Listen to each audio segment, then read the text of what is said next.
I'm out here in New Orleans, here in Jackson Square. About to board the steamboat Natchez here in about an hour, have some lunch. This would have been a live stream, but my dumbass forgot to get my hotspot out of the hotel. So, you know, we roll with the punches. This entire hotel, in terms of content creation, has been subpar. But, you know, I roll with the punches. You know, this is New Orleans. This is a city of jazz. This is where jazz was invented. So that's all about that improvisation, baby. You know, I figured if I can't stream, I'm just gonna make videos here, little videos. We're gonna have lunch aboard the steamboat Natchez. You're gonna be experiencing that. Until then, enjoying some nice Café du Monde. Over 160 years. Their beignets are freaking good, dude. You know, it kind of sucks to not be able to do any of the IRL live streaming stuff, but you know, it's all good. You know, I'm on vacation. This is day 4 for me. I'm about to leave. I gotta pack tomorrow. This is Friday.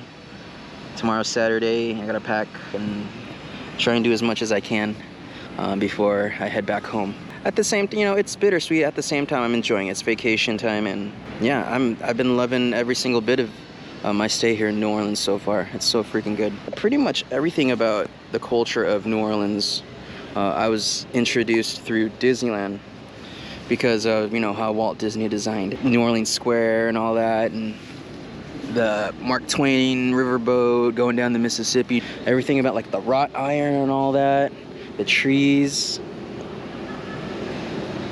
everything. Dude, it's so freaking beautiful out here. Kind of sketch though, I'm not gonna lie. French Quarter is, I'll take a walk through the French Quarter as well, just to show you guys what that looks like. I will say, just like any other city, New Orleans it can get pretty sketch sometimes. You know, there's a lot of folks out here trying to make a quick buck. You know, and I don't blame them in this economy. You know, I mean, I'm a street cat, you feel me? You gotta do what you gotta do to try to get some cash. Make a quick buck to get something to eat. That's, you know, you gotta do what you gotta do. Me being, I'm not even from here, they can tell who's a tourist and who is not a local, for sure. And usually they like to try and, unfortunately, prey upon tourists. I mean, French Quarter, some people would say, locals would say tourist trap, but when I go on vacation, I'm a tourist. What can I say? You know, I want to see some of the cool stuff like that and experience some of the stuff that you would usually experience as a tourist. And whenever you come to places like New Orleans and come to places like the French Quarter, but there are people out here that will try and take advantage of the fact that you're a tourist. Me being a street cat, I know the ins and outs. You know, when I come out here, I do my homework. I scope out the place. And I'll talk about that a little bit more in depth later on in this video. I think I'll make a video out of this. You know, we got the GoPro 11. Shout out to my sponsor. Shout out to my sponsor, Café du Monde. We'll be talking about it. Me as a street cat from California doing the street cat thing here in the streets of New Orleans. New Orleans. You don't say it New Orleans. You don't say NOLA, Nolans. It's New Orleans. Get it right or pay the price. But first, a quick history lesson.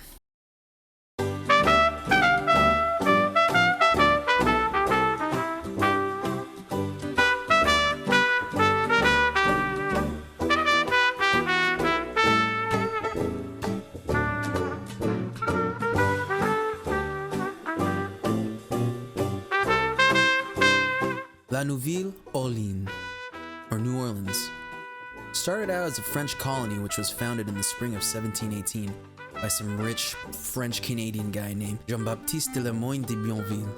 Pardon my French, by the way. Poisson! Much with what was going on in this part of the world during that part of time was land expansion. The French wanted a piece of Louisiana just as much as their Spanish counterparts, as well as the Native American tribes that were already living off the land. One of them being the Natchez people, whose lands were along the Mississippi River. A lot of bloodshed happened here between French colonists and Native Americans. French colonies oftentimes were raided by these tribes due to its weak economy under Marquis de Vautry. I don't even know if I pronounced that name right. In order to push labor work and drive up its economy, the French colonists made use of slavery. And with the growing enslaved population in Louisiana by the 1720s, laws were enacted to institutionalize slavery within the colonies. For example, slaves had to be baptized as a Catholic and were only allowed to be married within the Catholic Church. Despite all that, Afro-Creole was alive and well amongst the enslaved population of Louisiana. Together with their own Creole language, their own food, their own music, and their own religion, the African slaves of Louisiana set the foundation on what makes the culture of New Orleans what it is today. With mounting raids of the Chickasaw Nation around 1747, French colonists were pushed out of areas like Baton Rouge and eventually settled south around New Orleans. During the expulsion of the Acadians around 1755, also during the time of the French and Indian War and the 7-Year War, many people were displaced from Canadian provinces like Nova Scotia, New Brunswick, and Prince Edward Island. All sought refuge by way of the Spanish south into New Orleans in order to evade British rule. These people would be known today as Cajuns. Cajun people and Creole people, a melting pot of French, Spanish, and Native American culture, cooked up into a savory, spicy, colorful, and flavorful dish, the heart and soul of New Orleans.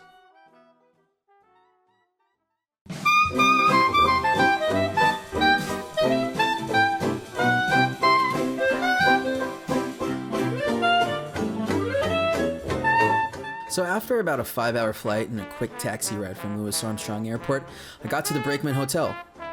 Located right off the edge of the Tremaine neighborhood, the Brakeman Hotel was a great spot for me, as it was located near walking distances to places like the French Quarter. Built in 1904 and operating as the last train station in New Orleans, the inside now houses a museum to preserve its own history. And rightfully so, because my entire hotel room was covered in brick. Like, if these walls could talk, they would probably say a lot of shit, honestly. Also, I gotta check the toilet functionality. You guys are probably already aware of what kind of city this place is, you know, with the Departed, you know, and all that. And, you know, I'm out here just with an open mind, with a heart full of respect. I gotta say, I am outside of my depth because I'm literally across the street. Oh, dude, they're doing a tour right now. I'm across the street from a cemetery, dude. This is St. Louis Cemetery number 1, conveniently located across the street from the Brakeman Hotel. Established in 1789, this is the oldest cemetery in New Orleans. What makes it really special is that this is also the resting place for Marie Laveau, the Voodoo Queen of New Orleans. Also, apparently Nicolas Cage has like a burial plot here as well. So like when he dies, they'll bury him in like a pyramid or something. I don't know. I kind of wish I spent more time exploring the museum and the cemetery, but I already had a huge itinerary planned for this trip, and with only 1 week to spare. So, after unpacking all my stuff, it was time to finally go out into the French Quarter and get some dinner.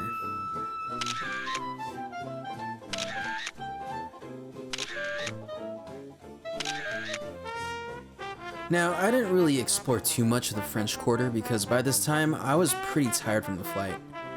But as soon as I walked across Rampart Street into the neighborhood, I was automatically greeted by the old-time beauty of Vauquer. Vauquer? Let's be honest though, the real reason why I wanted to visit New Orleans was to eat really good New Orleans food. And so I made it a mission to find the nearest spot where I could get a true New Orleans po' boy sandwich. A couple blocks down the street, I randomly found the store called Quarter Grocery and Deli. I got the fried shrimp po' boy with a side of red beans and rice. And let me tell you, once you eat shrimp from the Gulf, you will never eat shrimp the same way ever again. Oh my goodness, baby. Oh my goodness. We got that with the, what is this again? Oh yeah, red beans and rice. Classic, dude. Oh my god. Got the Dodger game going on, baby. Game 3. We still repping that out here. We're still repping that out here. Anyway, best damn sandwich I've ever eaten. Now, it was time to hit the hay, hoping that no spirits visit me while I sleep. I mean, look at this damn thing. It's so freaking spooky. What the f***? The next day, I had reservations for lunch at the famous Galatoire's restaurant. Before that, I wanted to officially take in a nice morning walk at the French Quarter. So, off I went in search of the quintessential combo of a New Orleans wake-up call. Beignets and a cup of cafe au lait. When it comes to beignets in New Orleans, especially in the French Quarter, the two notable spots are Cafe Beignet and the famous Cafe du Monde off of Decatur Street. We'll get to Cafe du Monde here in a bit. Now, I've had beignets from Disneyland before, but this time around, I'm in the city that made it popular to begin with. So, I ordered an iced coffee with a round of fresh beignets out of the fryer. And gosh darn it, one bite into this fluffy, powdery delight, and I was in a French pastry heaven. On the outside, it is a powdery, sweet, mild crisp of a bite. And as you sink your teeth into the pastry, your taste buds are greeted with a pillow-like texture, akin to a teenager's wet dream. Warm and cozy as you enter the simple pleasantries of Cloud 9. How's that for an Anthony Bourdain description? After that, lunchtime was steadily approaching, so I went back to my hotel room to get dressed for my afternoon appointment at Galatoire's, Louisiana's 120-year-old institution for fine New Orleans dining. This place was fancy, and I really mean it. There are a few high-class restaurants found in the French Quarter, some requiring a dress code to even have dinner, and Galatoire's is no exception. Probably the first time I've ever had to dress up proper to go eat at a restaurant. I started with a drink called the Pimp's Cup, a New Orleans classic cocktail, followed by their homemade French bread, which was pretty damn good for bread starters. For appetizers, I ordered a round of their signature Oysters Rockefeller, half-shelled oysters baked with an herb-scented spinach. I'm not really an oysters type of guy. In fact, I don't think I've ever eaten oysters up until this point, but it was pretty good. The texture and flavor of the spinach with the saltiness of the oysters was a type of umami I've never experienced before. For the main course, I ordered the shrimp etouffee with a side of portobello mushrooms, a light brown roux with green onions, holy trinity, Gulf shrimp, and topped with rice. This bowl of shrimp etouffee was a perfect introduction to New Orleans culture of cuisine. The mixture of Gulf shrimp with the roux and the rice was nothing but jazz music playing on my taste buds. Also, the side of portobello mushrooms, goodness gracious. I don't know what they did with that, but I've never eaten sauteed mushrooms that tasted delicious like that ever in my entire life. After a quick lunchtime nap, the next order of business was a trip to the National World War II Museum. This place was absolutely huge. I wish I started off the day here checking out all the exhibits. I spent only about 3 hours here and was only able to see half the museum. I saw stuff like bombs, guns, atom bomb pieces from the Los Alamos facility, a Medal of Honor, a wall-to-wall scale of Guadalcanal. This place was so cool, dude. But sadly, closing time arrived, and it was time to leave. Heading back to the French Quarter, I decided to cap off the night with a walk to the famous Cafe du Monde for one final taste of the beignet tour. When I say you need to eat the beignets in New Orleans, Cafe du Monde is the golden standard. Opened in 1862, Cafe du Monde introduced not only the sweet, fluffy, sugar-coated pastries to the people of New Orleans, but also coffee with chicory. Coffee with chicory came about during the American Civil War, when the Union Army blockaded ports going into New Orleans. So with no way of getting fresh coffee, New Orleanians began adding chicory root. By doing this, their coffee started to taste very strong, and thus, New Orleans coffee was invented. Now, I was told by locals that the right way to eat a bag of Cafe du Monde beignets is to shake the bag first in order to evenly coat each beignet. And ladies and gentlemen, from that moment on, I was officially put on game, as the kids would say. This was the best beignet I have ever had in my entire life. That's all. What a way to end a night in the French Quarter.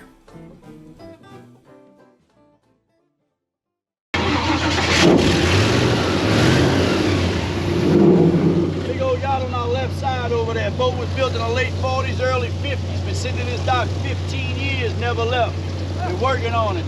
About 4 months ago, I seen them put diesel ads and they're ready to take it for a boat ride. They told me, yeah, they still ain't left. If that was my boat, y'all call me skipper, because me and Mary Ann be lost on ours.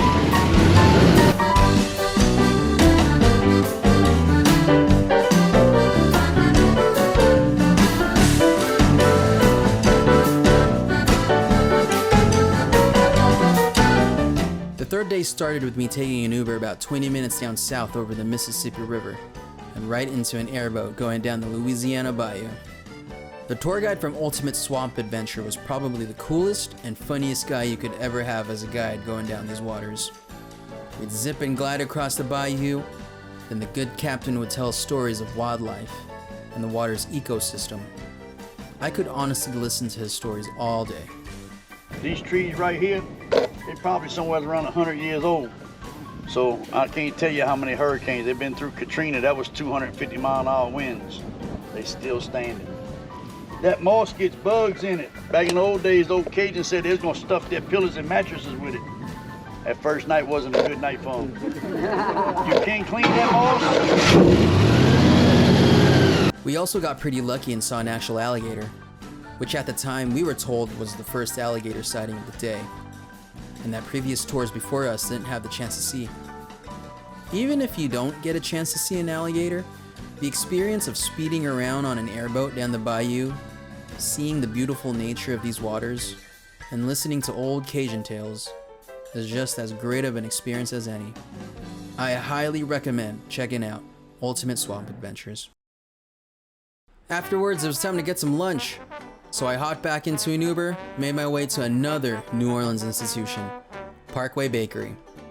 Operating since 1911, Parkway Bakery has been serving up one of the best po' boy sandwiches you could possibly have. There are many places in New Orleans that sell their version of a po' boy, but Parkway Bakery are the masters of this craft. Apart from their signature roast beef po' boy and the classic Gulf shrimp, I went with their fried Gulf oysters. One bite into the fried oysters, and I was taking a po' boy heaven. The breading and saltiness of the oysters with the dressing was a Louisiana symphony of flavor you can only get at Parkway Bakery. I also got a side of their homemade jambalaya. The rice was absolutely bursting with flavor, and the spices and trinity that you can actually see in there. It also came with some sliced pieces of chicken and classic andouille sausage. The flavor combination from this bowl of jambalaya was out of this world. To wash it down, I had a bottle of Barks root beer, which I didn't know they sold in bottles like this. I also didn't know Barks root beer is originally from Louisiana, so it's pretty cool to say I had it straight from the source. Also, Crystal hot sauce? Man, that's some good stuff. I'm usually a Tabasco type of guy, but the flavor you get from Crystal is top tier. In fact, I've noticed almost all the restaurants I've been to only serve with Crystal. Most definitely, my number 2 favorite hot sauce to use.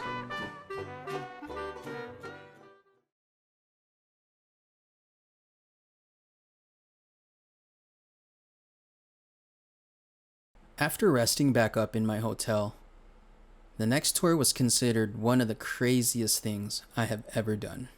It was the night before Halloween, and I figured, what better way to get into the spirit of Halloween than doing a bit of ghost hunting in New Orleans? I mean, this city is the reason why Walt Disney created the Haunted Mansion in the first place. Except now, I'll be exploring the real thing. And it ain't no happy haunts either. Of course, like all things, it's up to you to decide if you want to believe in ghosts or not. Because regardless of whether you do or you don't, the paranormal and the superstitions that come with it are huge to New Orleans culture.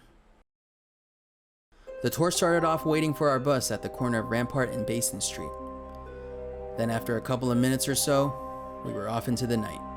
The nighttime cemetery bus tour by Haunted History Tours had an itinerary of 3 different locations with a pit stop for bathroom breaks.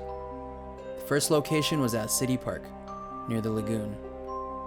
According to urban legend, a woman named Mona Lisa was distraught by her lover so badly that she ended up drowning herself in the nearby lagoon. The locals reported to have seen a mist apparition and sounds of a woman moaning with tapping sounds on the windshield of their cars. This picture I took of the lagoon was the best I could take, considering how dark it was that night. While I didn't see or capture anything on camera, I couldn't help but feel a sense of heaviness standing near the lagoon. The next location was a Masonic cemetery, located within the Mid-City neighborhood. Dating back to 1865, the Masonic cemetery houses some of the most intricate above-ground tombstones and mausoleums you can find in New Orleans. open to the public for tours, but only people affiliated with the Masons can be buried here. This place was relatively peaceful for the most part though. I didn't feel anything with regards to paranormal activity, but walking around a cemetery in the dark can be nerve-wracking nonetheless. This is probably the most sketchiest thing I have done. Oh hell no, dude. Yeah, I'm gonna go ahead and I'm gonna go back to the middle. This, or pardon my language. Pardon my language. The final location was considered by Haunted History Tours to be the most active site for paranormal activity. The Charity Hospital Cemetery. Located near the intersection of City Park Avenue and Canal Street, the present name for this place is the Hurricane Katrina Memorial, an area for the city of New Orleans that serves as a reminder of the disaster left by Hurricane Katrina. This is also the final resting place for the people whose lives were lost and could not be identified. Their remains are interred in 6 mausoleums placed in the center. Prior to this, it was the Charity Hospital Cemetery, a place where most of the sick and poor who died at Charity Hospital were buried. The graves were dated back to the 1850s and saw the internment of people from Civil War soldiers to the enslaved. Charity Hospital served the city of New Orleans for over 100 years. Today, it currently stands condemned and abandoned. According to rumors and local legends, other than thievery from grave robbers, cultists used to dig up bodies from Charity Hospital Cemetery for use in their rituals. At least, that's what our tour guide said. Entering the grounds, I was met by the mausoleums, some vandalized by graffiti. It was so dark, I could barely see the trees surrounding the area. Despite the darkness, I tried my best to take some pictures just to see if I'd be able to catch something. Anything. The overall vibe of the place was quiet, but kinda lonely. After that, it was time to head back to the hotel. But only after exiting the cemetery walking backwards.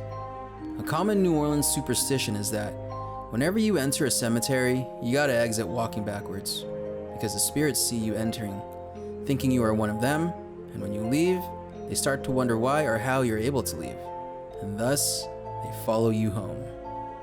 But by walking backwards towards the exit, then they'll probably be like, okay, never mind.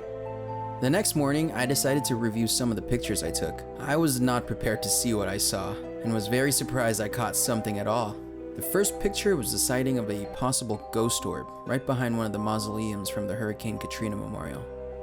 Now, there is a high probability for this to be low light lens flares off of my camera, but you gotta remember, it was pitch dark in this area. And even if it is lens flares, that's pretty conveniently isolated in my opinion. Now, we've all seen pictures of ghost orbs on the internet, and this particular orb looked different from what a standard one looks like. At the same time, do we even really know what a real ghost orb looks like? I'll leave that up to you to decide. The next picture shows the trees behind the mausoleums.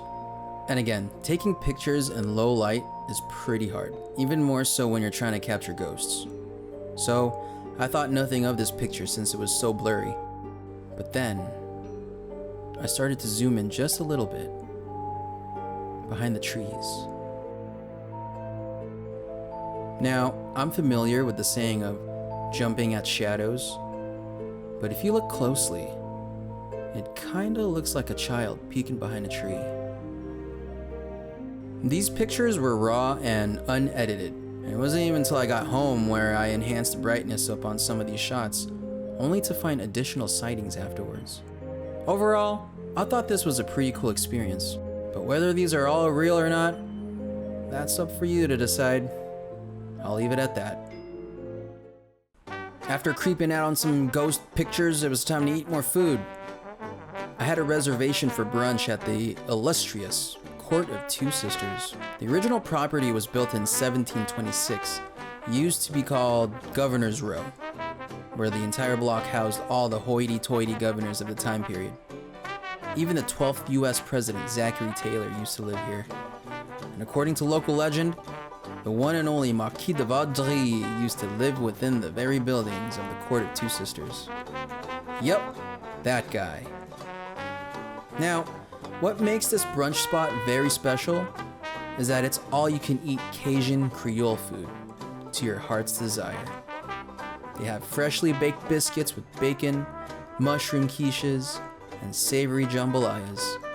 If you're still hungry after that, and with any case regarding buffets, the correct answer to that is hell yes.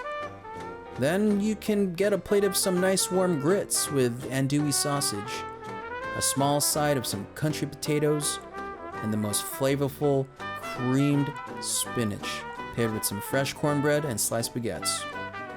Then there are some fresh cooked Gulf shrimp with a side of another piece of warm country biscuits, and a bowl of their signature dish, a dish that you probably can only get at the Court of Two Sisters. That's right, turtle soup. Now you're probably thinking, what in the southern hell is turtle soup? I ain't eating that. Well, I'm the type of guy that likes to try new foods and dishes, and turtle soup is a traditional Creole dish. So after a quick splash of sherry wine and my first slurp, I gotta say, the soup was interesting. There is a hint of sourness with the soup and the mixture of sherry that kind of reminded me of a Filipino soup dish called sinigang. And while not as overly sour as sinigang, it was a nice bowl of soup. The turtle meat was stringy and kind of dry, however, so I don't think I'll be getting it again. Then, the desserts. Oh baby, what do you want? Vanilla ice cream topped with the bananas Foster and a side of banana bread? Or how about a real southern pecan pie? Either way, you can't go wrong with these selections. And a fresh cup of black New Orleans coffee? Whoo! The perfect ender to a rather nice and fulfilling brunch. Next, it was time to walk off that huge meal and finally take in the sights and sounds of the French Quarter. It is very easy to get lost walking down the French Quarter. Almost all the streets utilize a one-way system, and with how small the streets are being almost alley-like, it's safe to say that the best way to travel through the French Quarter would be to walk it. Bourbon Street can see most of its foot traffic as early as 12 p.m.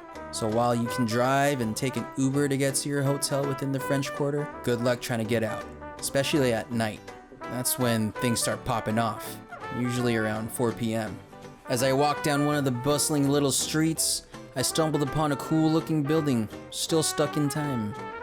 The New Orleans Pharmacy Museum. There housed the 19th century CVS of old, where people can come in and bear witness to the various remedies and concoctions for all illnesses that plagued New Orleans of the time period. Everything from jars of semen chinopod to glass catheters. The New Orleans Pharmacy Museum has it all. I also got to check out St. Louis Cathedral. Remember that old historic picture from the beginning of this video? Yep, that's the one, located right across from Jackson Square. The St. Louis Cathedral is considered the oldest Roman Catholic cathedral that's still in operation here in the United States. This place is open to the public and serves as a nice resting spot to hide away from all the hustle and bustle of the French Quarter. It also has really good AC, so if you're in the need of a place to cool off, check out the St. Louis Cathedral. Just remember, it's still a church, so be mindful.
The next day, it was time to take a trip on a real steamboat.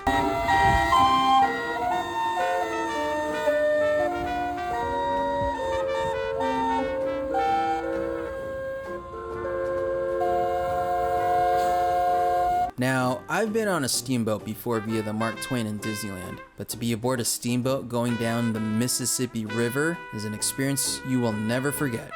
The steamboat Natchez, which was revived in 1975, bears the name and history of the Natchez VI. I don't know Roman numerals. You guys can go ahead and tell me what VI stands for. Forget it. A famous name during a time when steamboat racing was an actual thing around the Mississippi. By all accounts, the Natchez is the undefeated, undisputed champion of the Mississippi River. Nowadays, it provides a timeless escape to a period in history when steamboat travel was the norm, a time when socialites could enjoy food, dancing, and gambling, all to their heart's content. And with a couple weeks reservation, you can book yourself a nice lunch too. Like I did here, the Natchez offers a nice sized plate of fried fish, jambalaya, chicken and sausage gumbo atop of white rice, cornbread with slaw, and for dessert, a nice slice of bread pudding, bow and apple tizzle. After eating, the Natchez is open for a walkthrough. Check out places like the boiler room, engine room, and dining area with open bars. I don't think anything beats riding down the Mississippi while listening to live jazz music in the background. Once returning to dock, the Calliope plays off to the French Quarter.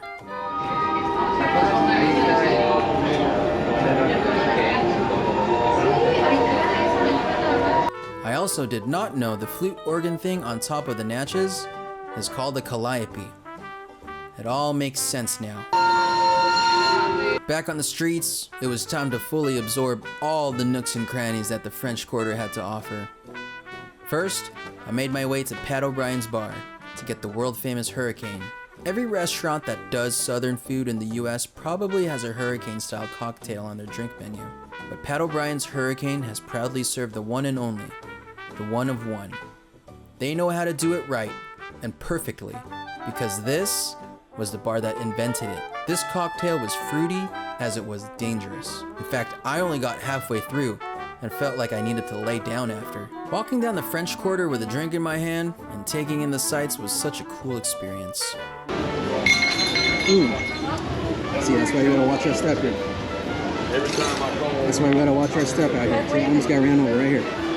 You get to see all types of people from all walks of life come alive in these narrow corridors. Just be sure to keep up with where you're walking, because it's easy to get lost here. One moment you're in the hustle and bustle of Bourbon Street, then the next turn you take can be a whole different story. While it is nice and quiet during the day, these are definitely streets I wouldn't want to be walking around by myself at night. Because at night is where all the scary things come out, like the shoe man, a man dressed as a regular local who will approach you when you least expect it and ask you questions like, "Hey, I bet I can tell you where you got your shoes." Answer this question incorrectly and your money will disappear. Halfway through my Hurricane, I started to feel absolutely lit. So I went back to my hotel and took a fat nap. For dinner, I made my way to a restaurant called Deanie's Seafood off of Iberville Street. This place came highly regarded by the staff from the Brakeman Hotel, as it serves one of the best New Orleans seafood you can possibly have in the French Quarter. I started off with some local New Orleans beer, a nice cold pint of Abita Amber Ale, and with how hot and humid New Orleans can be, this pint hit the spot. For the main course, I went with the fried seafood platter. Now you can get a full plate of fried seafood, but since it was just me, I went with the half, and bro, it was still huge. You get fried Gulf shrimp, oysters, catfish, crab balls, all on top of a bed of French fries, and the cherry on top, a big piece of fried soft-shelled crab. Goodness gracious! On the final day of this great New Orleans trip, I started off with some brunch at the Napoleon House.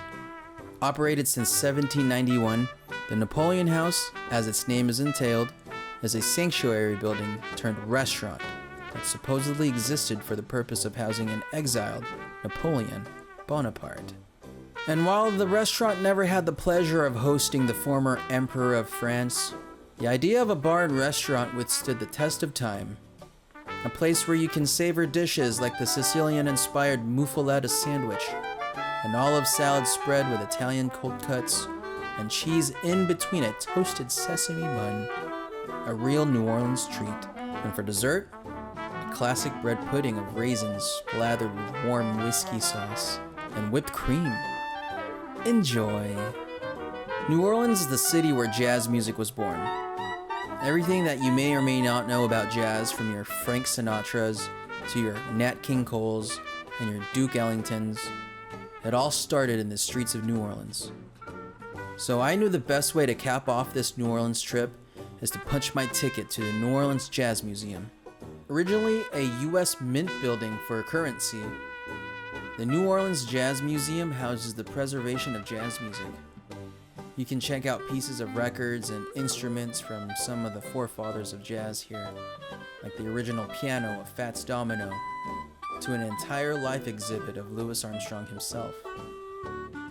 In short, jazz music took shape amongst the crowds of African slaves in what is known today as Congo Square, located right next to Louis Armstrong Park.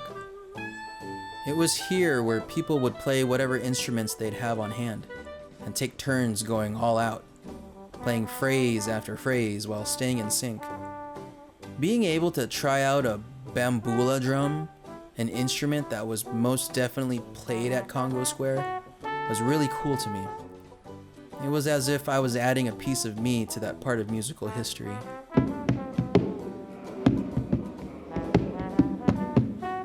And so, from all the music that played at Congo Square, New Orleans polyphony was born. Of course, I couldn't end my final day in New Orleans without having a nice bowl of gumbo. So off I went to Mr. Ed's Oyster Bar. Prior to this, I've never had any gumbo before, so taking a spoonful of that rice mixed with the most flavorful roux of crab meat and shrimp, I was officially taken to New Orleans food heaven. Mission complete.